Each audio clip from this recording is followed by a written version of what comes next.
5 seconds. Start. सभापति महोदय, अब मैं आर्थिक मामलों पर आना चाहता हूँ। मैं अधिक समय नहीं लूँगा। इस बात को सभी स्वीकार करेंगे कि तीव्र गति से हमारी आर्थिक प्रगति हो, इसका प्रबंध किया जाना चाहिए। इसके लिए ऐसा वातावरण बनाने की आवश्यकता है जिससे उत्पादन बढ़ सके, वितरण में समानता आ सके और उपभोग में संयम से काम लिया जा सके। हर बजट को और हर कर प्रस्ताव को इसी कसौटी पर कसा जाएगा यथा क्या उससे उत्पादन बढ़ता है, क्या वितरण में समानता आती है, और तीसरी बात यह कि क्या हम देश में ऐसा वातावरण बना सकते हैं कि लोग जितना कमाते हैं उतना खर्च न करें, उसमें से बचाएं और उसे राष्ट्र के समृद्धि में लगाएं।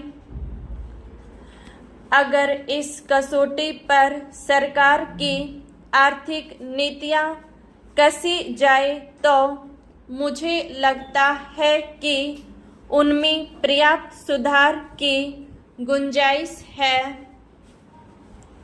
मैं वित्त मंत्री की कठिनाई को समझ सकता हूँ। विकास की आवश्यकता अधिक धन की मांग करती है। राज्य सरकारें अधिक कर लगाने के लिए तैयार नहीं हैं। वे केंद्र से कर्जा लेकर अपना काम चलाना चाहती हैं। वहाँ कोई वित्तीय अनुशासन नहीं है। यह सारा बोझा केंद्र को उठाना पड़ेगा और केंद्रीय सरकार कठिनाई में पड़ेगी। इसलिए मैं समझता और सुझाव को दोहराना चाहता हूँ कि राज्यों को इस संबंध में निर्देश दिया जाना चाहिए।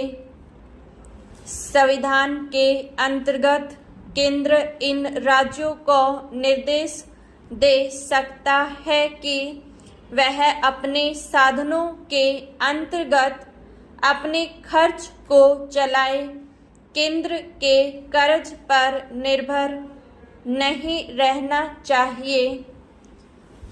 विशेष परिस्थितियों में कर्जा दिया जा सकता है, लेकिन कर्जा लेकर अपना काम चलाना यह उनका स्वभाव नहीं बनना चाहिए। अपवाद रूप में कर्जा लेकर वह किसी विशेष परिस्थिति का सामना करने के लिए प्रस्तुत हो तो उसका विरोध नहीं किया जा सकता। दूसरी बात यह है कि देश में सादगी और संपत्ति को उड़ाने के बजाय उसे उत्पादक कार्यों में लगाने का वातावरण बनाना चाहिए। मैं नहीं जानता वित्त मंत्री महोदय इससे कहाँ तक सहमत होंगे, लेकिन आज देश में समाजवाद की चर्चा बहुत होती है। लोगों का समाजवाद की ओर देखने का दृष्टिकोण विकृत हो गया है। लोग हमें क्या मिलता है इस ओर ज़्यादा ध्यान देते हैं। हम कितना खर्च करते हैं इस ओर ध्यान नहीं देते हैं। समाजवाद बिना संपत्ति के अभिवृद्धि किए और बिना उसके समान वितरण के नहीं आ सकता। हमारा देश कृषि प्रधान देश है।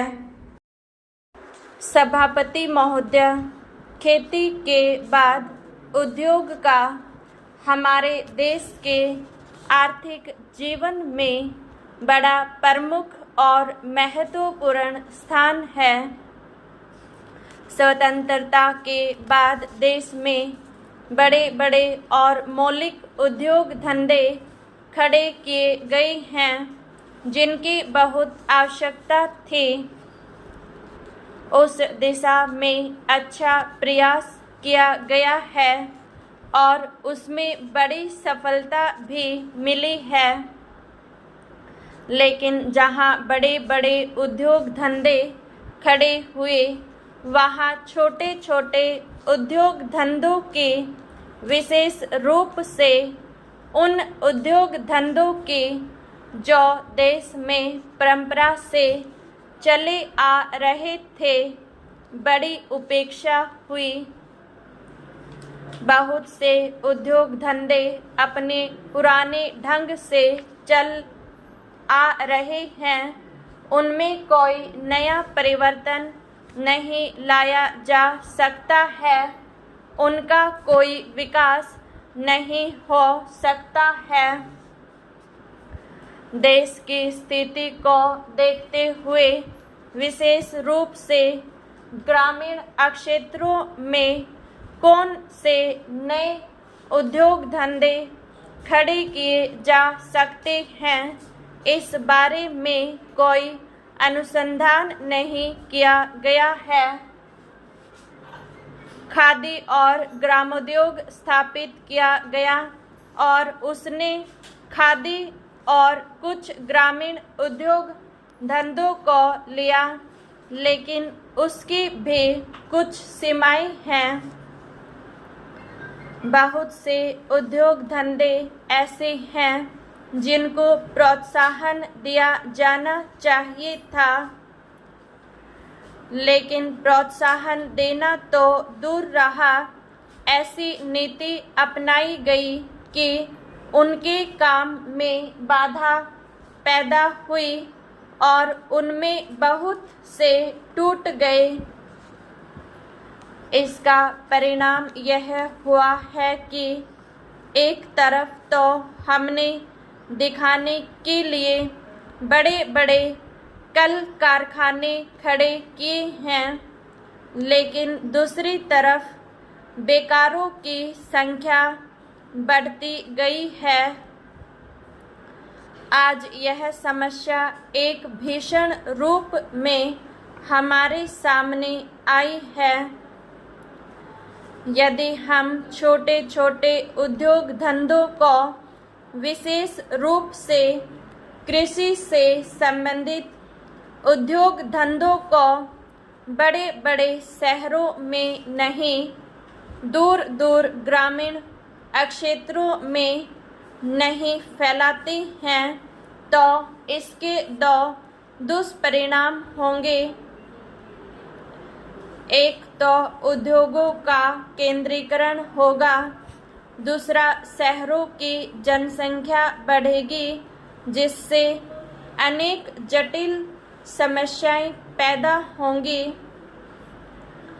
इससे हर एक आदमी को काम नहीं मिलेगा और हमारे जो पुराने उद्योग धंधे जीवन से संबंधित सामग्रियां तैयार करते हैं, उन पर बुरा प्रभाव पड़ेगा।